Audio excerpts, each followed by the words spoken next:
The late afternoon sun was still shining when Tom's car rolled into the quiet neighborhood. His tires crunched softly on the pavement as he slowed near his driveway. The trip to his lake cabin had been planned for 3 full days, but heavy rain and restless winds had made the stay less enjoyable. Instead of sitting in the cabin, listening to rain pound the roof, Tom had decided to return home early. He didn't mind. He liked his house in the neighborhood just as much as the cabin by the lake. He parked his car neatly in front of his garage and stepped out, stretching his arms after the long drive. The air here was fresher than in the city, filled with the scent of trimmed grass and the faint perfume of flowers from gardens nearby. Tom looked at his house with satisfaction. The white walls and green shutters gave it a warm, welcoming look. It felt good to be home earlier than expected. Tom walked to the back of his car and opened the trunk. He lifted out a large bag filled with clothes and supplies he had carried to the cabin. Another bag contained some food and a few tools he had taken for small repairs. He carried the first bag to the porch, set it down, and returned for the second. It was then he noticed movement across the street. Karen, the woman who lived 2 houses away, was standing on her porch with her arms folded. She was known as the strict leader of the homeowners association, always keeping a watchful eye on everything and everyone. Many neighbors tried to stay polite around her but also kept a safe distance because her temper and quick judgments often made life difficult. Tom gave her a small, polite nod, a gesture of courtesy. Karen did not return the nod. Instead, her eyes narrowed as if she was trying to solve a mystery. Her hand moved slowly to her pocket and she pulled out her phone. Tom sighed quietly and shook his head. He knew Karen had a habit of interfering, but he hadn't expected her to take interest in him simply returning home. Carrying his bag inside, Tom pushed the door open and stepped into the familiar space. The house smelled faintly of fresh paint and wood, scents that reminded him of the improvements he had done just last month. He placed the bag near the stairs and walked back outside for the second one. As he bent to lift it, he noticed Karen pacing on her porch now. She was speaking into her phone with sharp movements of her hands. Even though he couldn't hear her words clearly, the tone of her voice sounded urgent and commanding. Tom loaded the second bag inside and closed the trunk of his car. He stood quietly for a moment, watching Karen wave her free hand as if she were giving detailed instructions. It didn't take long to guess what she was doing. He had seen her report people before for the smallest reasons, like leaving trash cans out too long, or parking a car slightly outside the line. He smiled faintly, realizing she had probably mistaken him for someone else or decided he wasn't supposed to be there. Minutes passed, and Tom poured himself a glass of water in the kitchen. Just as he raised it to his lips, flashing lights reflected on the walls through the window. He set the glass down and walked to the front door. A police car had pulled into the street and stopped near his driveway. 2 officers stepped out, their uniforms crisp, their expressions calm but attentive. Karen hurried from her porch toward the officers, her phone still in her hand. She pointed toward Tom's house with an urgent wave. Tom opened the door and stood on his porch, his face calm, waiting for them to approach. Karen's voice carried across the street. "That man does not live here. I know the owner of this house, and he is not the one. This person must have broken in. I saw him unloading bags like he was moving in. You have to check him right now."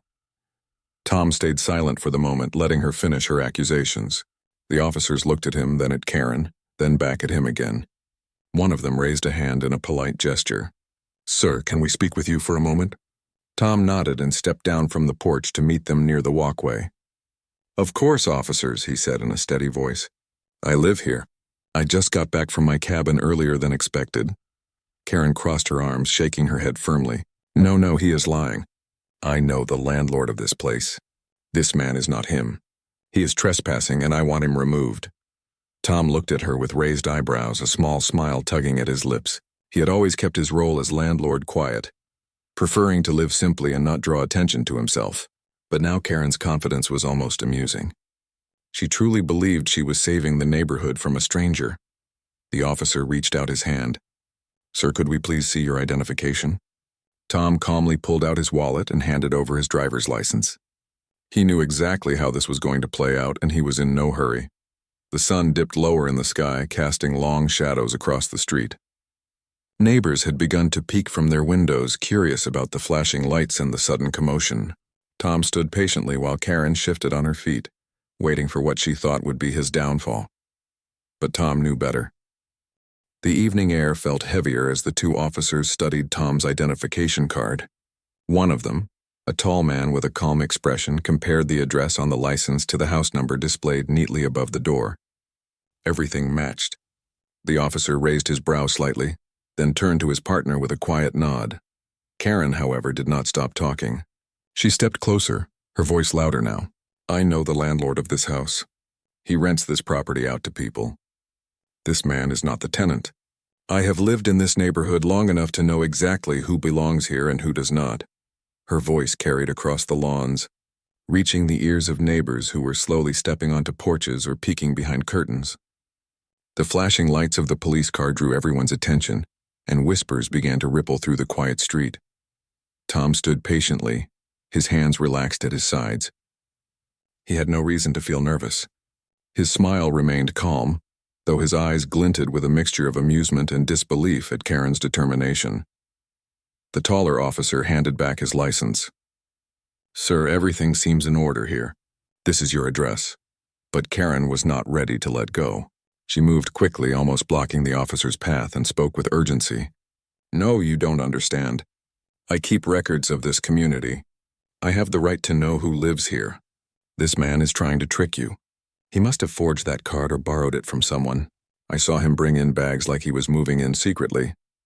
Tom finally decided to speak more firmly, though his tone was still respectful. Karen, I appreciate that you care about the neighborhood, but I do live here. This is my home. The reason you have not seen me for a few days is because I was at my cabin. I came back earlier than planned because of the weather. That is all. His words were steady, but Karen's expression showed only suspicion. She pressed her lips together tightly, shaking her head as if she could not believe what she was hearing. The shorter officer, a woman with a kind face, tried to ease the tension. Ma'am, we checked his identification and it is valid. The name matches the records. He is allowed to be here. Karen's voice rose higher, frustration pushing her words. No, the landlord is someone else. I spoke to people before. I know he does not live here. She pointed toward Tom, her finger trembling with intensity. He is lying and you are letting him get away with it. The taller officer sighed softly. He turned back to Tom. Do you have any paperwork that can prove ownership of the house? It might help settle this quickly. Tom thought for a moment. He didn't normally reveal his role as landlord to anyone, but the situation had reached a point where clarity was necessary. Yes, I do. Please wait here. He walked inside calmly, leaving Karen pacing near the officers. Inside, Tom went to his desk and pulled out a folder. Inside the folder were property documents neatly organized. He selected the papers related to his current home and returned outside. Handing the documents to the officers, Tom watched as they scanned the details. The name, the address, and the official seal were all clear. After a few moments, the officers exchanged a knowing glance. The female officer looked at Karen with patience. Ma'am, the records are very clear. This man is the owner of the house. There is no mistake. Karen's face turned pale, then flushed red. She opened her mouth as if to argue again, but stopped when she noticed the watching eyes of the neighbors. The whispering had grown louder, spreading from house to house. Children stood behind fences, wide-eyed, while adults leaned closer to hear every word. For the first time, Karen seemed unsure of herself. She adjusted her scarf nervously and stepped back, though her arms remained crossed. I only wanted to protect the neighborhood, she muttered, her voice much lower now. Tom held her gaze calmly. I understand the importance of safety, but sometimes assumptions can cause unnecessary trouble. A simple question would have been enough. You could have just asked me. The taller officer closed the folder and returned it to Tom. Everything is perfectly fine, sir. Sorry for the disturbance. Thank you for your patience. Tom accepted the folder with a polite nod. No problem, officers. I know you are only doing your duty. The officers gave Karen one final look, a silent message that the matter was closed. Then they walked back to their car, turning off the flashing lights. The sound of the engine faded as the vehicle rolled down the street. Silence followed for a moment, broken only by the murmurs of neighbors. Karen stood frozen in place, unable to meet anyone's eyes. She turned quickly and marched back to her porch, her steps heavy with embarrassment. She disappeared into her house, closing the door harder than necessary. Tom, on the other hand, lifted his bags once more and carried them inside. He could feel the eyes of the neighbors on him, but their looks were no longer suspicious. Many of them seemed curious, some even slightly amused. A few waved lightly, and Tom waved back with a friendly smile. As he shut the door behind him, he felt no anger, only a quiet sense of relief. Karen's actions had been dramatic, but they had also revealed something important. She truly had no idea who he was. She thought he was just another tenant when in fact he was the landlord who owned several homes in the area. For now, he decided to keep that secret safe. There would be a right moment to reveal it, and when that moment came, Karen would finally understand how wrong she had been. The sun was slowly sinking, painting the sky with soft shades of orange and gold. Tom stood inside his living room, looking out through the wide window at the street outside. The police car had left, but the neighborhood was far from quiet. Small groups of neighbors still stood on their porches, speaking in low voices, glancing toward his house and then toward Karen's. Tom knew that tonight's incident would not end here. Karen had made her bold claims in front of half the street, and she would not accept being wrong so easily. She was the kind of person who lived on control and authority. She saw herself as the protector of the neighborhood, the one who kept order when others failed.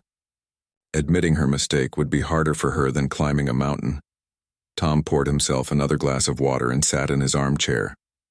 He thought about the officers' calm words, the way they had accepted the truth without hesitation, and the way Karen's face had burned red with disbelief. He was not angry with her, but he knew a storm was coming. Karen's pride would not allow her to stay silent. Later that evening, a knock echoed on his door. Tom set down his glass and walked slowly to open it. As he expected, Karen stood on the porch. Her arms were folded tight, her chin raised high, her eyes sharp. "Do you mind explaining?" she began, her voice steady but cold. "Why you pretended to be the owner of this house?" Tom leaned against the doorway, calm and relaxed. "I didn't pretend, Karen. I am the owner. The police confirmed it, and you saw the papers yourself." Karen's lips pressed into a thin line. "Those papers could be anything. You probably borrowed them. I have lived here long enough to know who really lives in each house. You cannot fool me." Tom tilted his head slightly, studying her. She was not just stubborn. She was convinced of her own version of the truth. "Why are you so sure, Karen? What makes you think you know this house better than me?" Her eyes flicked toward the street, where neighbors were still watching. "Because I pay attention. I keep records.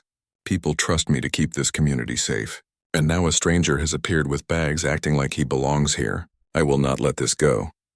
Tom could have ended the conversation right there by showing her more documents, even deeds to other houses he owned. But something inside him wanted to see how far she would push herself before realizing the truth. Instead of arguing, he simply smiled. "I understand your concern," he said softly, "but I don't need your permission to live in my own home. You can believe what you want, Karen, but facts remain facts." Her face tightened, her cheeks flushed again. She took a step closer, lowering her voice but making it sharper. "If you think I will stay quiet, you are wrong. I will bring this up in the next homeowners meeting. Everyone will hear what I have to say." Tom's smile didn't fade. "Then I guess I should come to that meeting too. It might be interesting." Karen's eyes widened slightly, caught off guard by his confidence. For a moment she had no reply.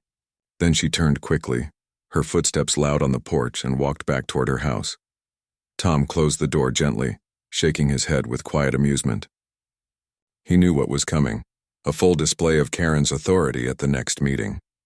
What she didn't realize was that her performance would only make her fall harder when the truth came out. The following day, whispers spread faster. Neighbors stopped Tom as he walked to his mailbox, asking polite questions. "Everything all right, Tom?" one of them asked. Another smiled awkwardly. "Quite a scene last night, wasn't it?"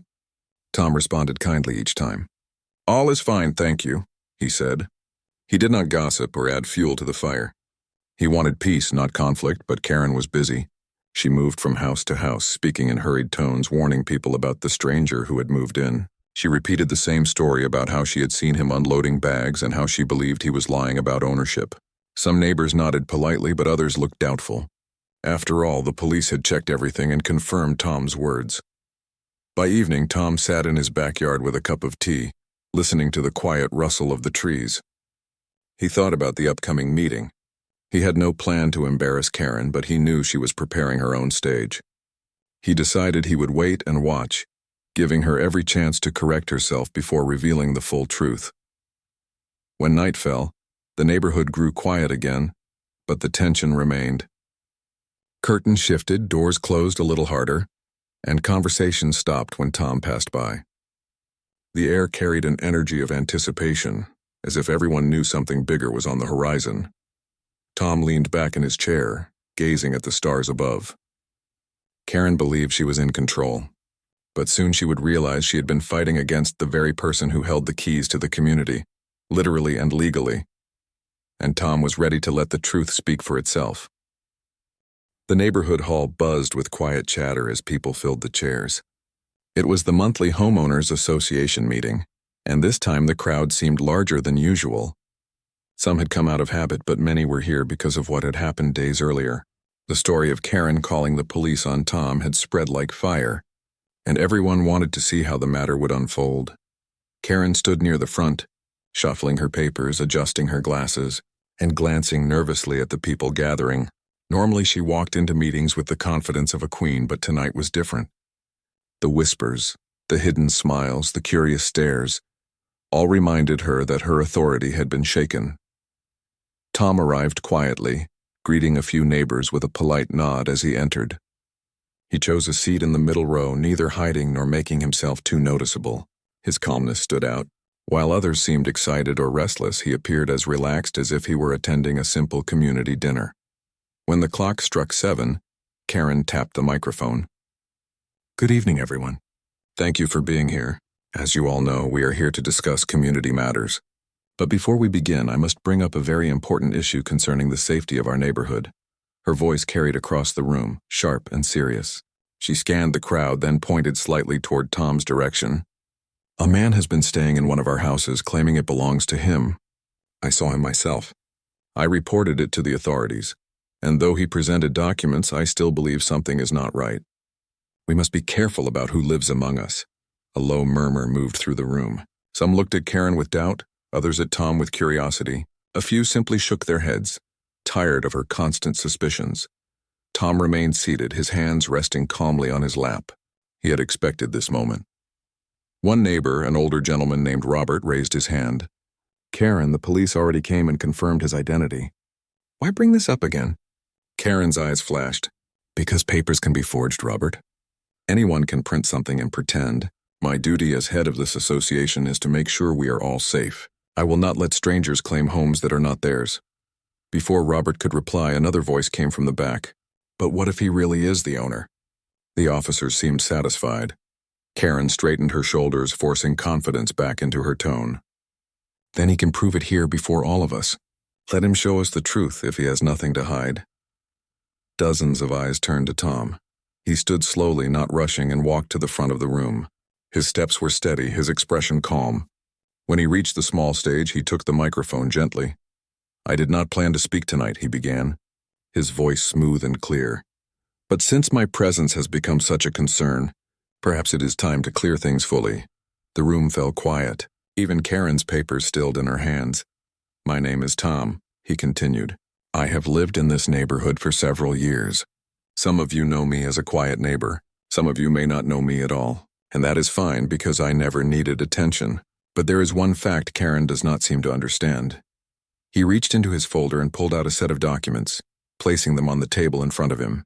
"This house, the one she reported me for trespassing in, belongs to me. The records are clear. The officers confirmed it. But there is more.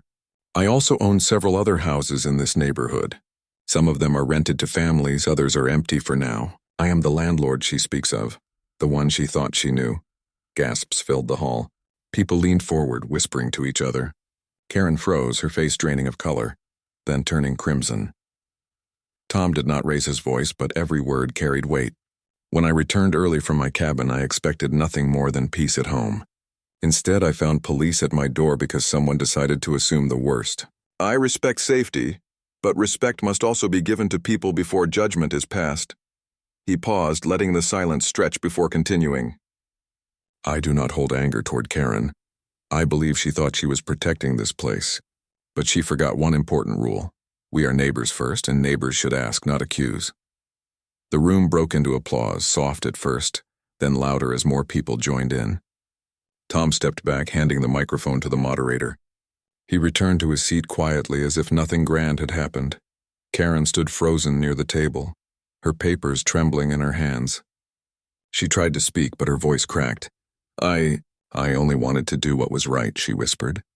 But the words were lost under the sound of clapping. The meeting continued with regular topics: lawn maintenance, parking spaces, and community events, but everyone's thoughts stayed on what had just happened. By the end, it was clear to all who had been right and who had been wrong. As the crowd left the hall, neighbors approached Tom with warm smiles, handshakes, and quiet words of respect. Karen, meanwhile, slipped out quickly through the side door, avoiding every eye. For Tom, the evening was not about winning or losing. It was about truth. And now the truth was no longer hidden. It was standing firmly in the open for all to see. The morning after the homeowners' meeting, the neighborhood felt different. The usual calm air was now filled with quiet murmurs and small gatherings of neighbors whispering near driveways. Everyone had witnessed what happened in the hall, and the story spread even faster than before. Tom, as always, started his day with simple tasks. He stepped outside with a watering can, moving along the small garden in front of his house. He greeted people who passed by with his usual polite smile. This time, however, their responses were warmer than ever. Neighbors waved more openly, and some even stopped to chat. "Good morning, Tom," said Mrs. Lee, a gentlewoman who lived next door. She gave him a friendly nod. "That was quite something last night. I think you handled it very well." Tom chuckled softly. "Thank you, Mrs. Lee. I only spoke the truth. Nothing more." But while many showed respect to Tom, Karen's situation was the opposite. Curtains twitched whenever she stepped outside. Conversation stopped when she walked past. People looked at her with raised brows and faint smiles, not of kindness but of hidden amusement. The authority she once carried so proudly seemed to have vanished overnight. By late afternoon, Karen tried to carry on as usual. She walked to her mailbox, head held high, but her steps were quicker than before. Two children playing nearby whispered something to each other and giggled. A man jogging down the street greeted her politely, but she ignored him, pretending not to hear. Inside her home, Karen paced back and forth. Her pride burned at the memory of the applause Tom had received. She replayed the moment again and again, unable to believe how quickly the neighbors had turned against her. For years, she had been the one to control meetings, to make decisions, to correct people whenever they stepped out of line. But in just one evening, Tom had shifted the balance with calm words and undeniable truth. Meanwhile, Tom carried on with his quiet routine. He trimmed the grass, fixed a loose gate, and helped an elderly neighbor carry groceries inside. His simple actions spoke louder than any speech. The neighborhood saw him not only as the landlord, but as a considerate member of their community. Respect grew naturally around him without him demanding it. In contrast, Karen's attempts to recover only deepened her embarrassment. She knocked on a few doors, trying to explain herself. "I was only thinking of safety," she insisted. "I was trying to protect us." Some neighbors nodded politely but closed the door quickly, not wanting to engage further. Others simply told her, "We understand, but maybe next time you should ask before accusing." The weight of those words pressed heavily on her. She realized she was no longer feared nor respected as she had been before. Instead, she was now the subject of hushed laughter. Later in the week, a community picnic was organized at the small park near the entrance of the neighborhood. Families gathered with food, children ran around, and laughter filled the air. Tom was invited warmly, and he arrived carrying a tray of homemade sandwiches. He joined the group naturally, sharing stories with neighbors and listening more than he spoke. Karen also came, though reluctantly. She walked in with a small basket, trying to act as though nothing had happened. But the atmosphere around her felt heavy. People greeted her with stiff smiles, then quickly turned back to their conversations. No one sought her opinion. No one asked her to organize games or give instructions. Tom noticed her standing alone near the edge of the picnic area. For a moment, he considered approaching her, but he decided against it. She needed time to understand, to reflect on her actions without anyone pushing her further. As the sun lowered, children gathered for a simple race. Parents cheered, laughter rang out, and the community seemed closer than ever. Tom joined in the cheer, clapping for the winners and enjoying the joy around him. But Karen quietly slipped away, her basket half full, her presence unnoticed. That evening, back in her home, Karen sat by the window and stared out at the street. The laughter from the picnic still echoed in her ears. She thought about the way Tom had spoken, calm, steady, without anger. She realized it was his patience that had made people respect him even more. Her anger had only made her look smaller. For Tom, the days that followed were peaceful. He noticed neighbors greeting him more openly. Some even asked for advice about small repairs or rental questions, now that they knew who he really was. He offered help kindly, never boasting about his position. Karen, on the other hand, found herself speaking less at meetings, her voice softer than before. She no longer interrupted people quickly, and she avoided looking directly at Tom. The memory of that evening had marked her deeply. Still, Tom bore no grudge. He carried himself with quiet dignity, knowing that true respect never came from force or control. It came from patience, truth, and kindness. And while Karen continued to struggle with embarrassment, Tom enjoyed the simple victory of living in peace, surrounded by neighbors who now saw him as more than just another resident.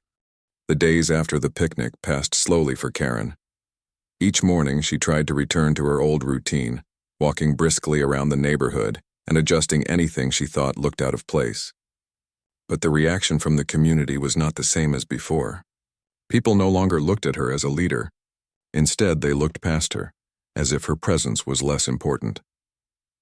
One afternoon, Karen sat at her kitchen table staring at a notebook she often used to plan neighborhood rules. The pages were filled with notes about parking, lawn care, and meeting schedules. Yet as she turned each page, she realized none of it truly mattered anymore. She had lost something deeper, trust and respect. Her thoughts kept returning to Tom. His calm manner during the meeting still echoed in her mind. He had not shouted. He had not humiliated her on purpose. He had simply spoken the truth, and the truth had done what anger never could. It made people see clearly. For the first time in many years, Karen admitted to herself that she had been wrong. The thought was heavy, but it was also freeing. She decided that the only way to find peace was to face Tom and offer a real apology. The next morning, Karen gathered her courage. She baked a small loaf of bread, something she had not done in a long time. With the warm loaf wrapped in a clean cloth, she walked slowly toward Tom's house. Tom was outside, painting the wooden fence along his yard. He wore simple clothes and worked steadily, humming softly to himself. When he saw Karen approaching, he stopped and set down the brush. "Good morning, Karen," he said kindly, as though nothing had happened. Karen shifted the loaf in her hands nervously. "Good morning, Tom. I was hoping to speak with you if you have a moment." Tom nodded and gestured toward the porch. "Of course. Please, sit down." They sat together in the shade. Karen placed the bread on the table between them, her fingers trembling slightly. "I made this for you," she began. "It is not much, but I wanted to bring something as a sign of, as a sign of apology." Tom's eyes softened. "That is thoughtful, Karen. Thank you." Karen took a slow breath. "I realize now that I have been unfair to you. When I saw you return early from your cabin, I assumed the worst. I called the police without asking you, without showing even a bit of trust. And then at the meeting, I tried to use rules to control what I could not understand. It was wrong of me." Tom listened quietly, his expression calm. Karen continued, her voice lower. "I thought being strict would keep the neighborhood safe. But I see now that I was not protecting anyone. I was only trying to keep control. And in doing so, I hurt you. And I hurt the trust of the community. I am truly sorry." For a long moment, silence rested between them. The sounds of birds and the soft rustle of leaves filled the air. Then Tom spoke. "Karen," he said gently, "it takes courage to admit a mistake. I accept your apology. I hold no anger toward you. But I hope you will remember something. Leadership is not about control. It is about trust, respect, and kindness. When people feel respected, they listen. When they feel forced, they resist." Karen lowered her head. "You are right. I see it now. I only wish I'd seen it earlier." Tom smiled faintly. "It is never too late to change.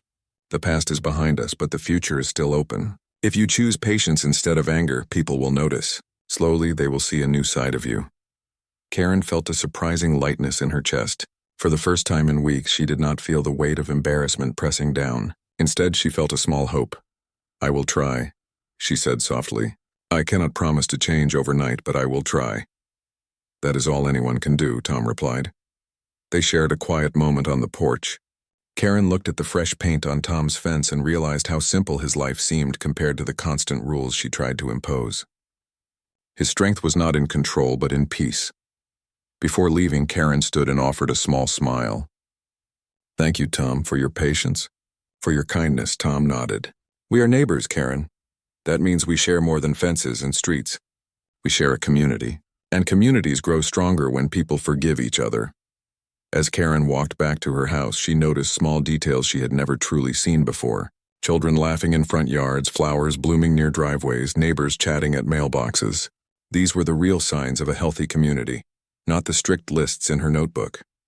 For the first time, Karen felt less like a ruler and more like a part of something bigger. She knew the road to change would not be easy, but she had taken the first step. Back at his porch, Tom returned to painting his fence, his heart lighter too. He had not only defended his place in the neighborhood, but had also shown someone a better way forward. The neighborhood was slowly healing, and so was Karen. Weeks passed after Karen's apology, and the neighborhood slowly settled into a new rhythm. The memory of the dramatic meeting faded, but the changes it brought remained. People no longer looked over their shoulders nervously, wondering if Karen would scold them for small matters. Instead, the community felt lighter, freer, and more welcoming. Karen herself began to change in small but steady ways. She no longer walked around with a notebook tucked under her arm, ready to point out every detail that was out of place. Instead, she carried a basket of flowers which she clipped from her garden to share with neighbors. Instead of sharp remarks, she now offered soft greetings. Though some were still cautious, most noticed her efforts and responded with polite warmth. Tom, as always, continued his quiet routine. He watered his plants, repaired small things around his property, and greeted everyone with calm kindness. But now the respect toward him was stronger and clearer. People often stopped to talk with him, asking for advice not only about repairs but also about small matters of life. Tom never acted superior. He listened, thought carefully, and gave simple answers. That was enough for people to trust him deeply. One bright Saturday morning, the community gathered again for another picnic at the park. This time, Karen arrived early, carrying a large tray of fresh fruit and lemonade. She set it down on the long wooden table, then stepped back, waiting to see if anyone would notice. To her relief, several neighbors smiled and thanked her warmly. Tom arrived soon after, carrying his usual tray of sandwiches. When his eyes met Karen's, she gave him a small nod. He returned it with his calm smile. The air between them felt lighter, as though the shadow of past tension had finally lifted. During the picnic, something remarkable happened. When it came time to organize the children's games, all eyes turned to Karen. For years, she had taken charge of such activities in a strict, controlling way. This time, however, she paused and looked around. Then she said, "Why don't we let the children decide what game they want to play today?" The children cheered and quickly agreed on a race. Parents laughed and clapped, enjoying the relaxed spirit of the moment. Karen stepped aside, letting the children lead. She still kept an eye on the game, but she no longer shouted instructions or corrected every detail. Instead, she cheered like everyone else, her voice blending with the crowd. Tom noticed this change and felt quietly pleased. Karen was learning that true leadership was not about control but about encouragement. Her softer approach made the community feel more connected, more like a family. As the sun lowered and the picnic came to an end, neighbors gathered around the tables to share final words before heading home. Someone suggested taking a group photo. To everyone's surprise, Karen stepped forward and offered to take it so no one would be left out. She held the camera with steady hands while the others gathered together, smiling brightly. Tom stood near the center, children tugging at his arms, and laughter filled the air. After the picture, Karen joined the group again, and for the first time in a long while, she felt she belonged. No one whispered behind her back. No one avoided her. Instead, they included her naturally as one of them. Later that evening, as Tom walked home carrying his empty tray, Karen caught up to him. "Tom," she said softly, "thank you again for your patience with me. I know I caused trouble, but I am grateful you showed me another way." Tom looked at her calmly. "You did the hardest part yourself, Karen. You chose to change. That is not easy for anyone. The neighborhood sees your effort, and that is why things are better now. Karen smiled gently. I suppose we are all learning together. That is what makes a community strong, Tom replied. We learn, we forgive, and we move forward. As they parted ways, both felt a sense of peace. The neighborhood was no longer marked by tension, but by cooperation. Where once suspicion had grown, now trust was taking root. Where once rules had dominated, now kindness shaped the way people lived together. The weeks turned into months, and the small neighborhood became known for its harmony. Visitors often remarked on the friendly atmosphere, the laughter of children, and the way neighbors seemed to truly care for one another. Tom remained the quiet center of it all, guiding with patience, never demanding recognition. Karen, on the other hand, grew into a humbler role, supporting the community instead of controlling it.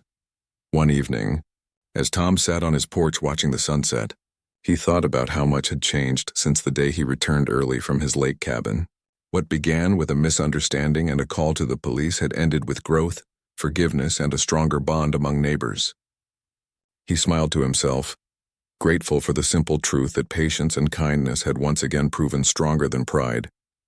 And so, life in the neighborhood carried on, peaceful, warm, and united.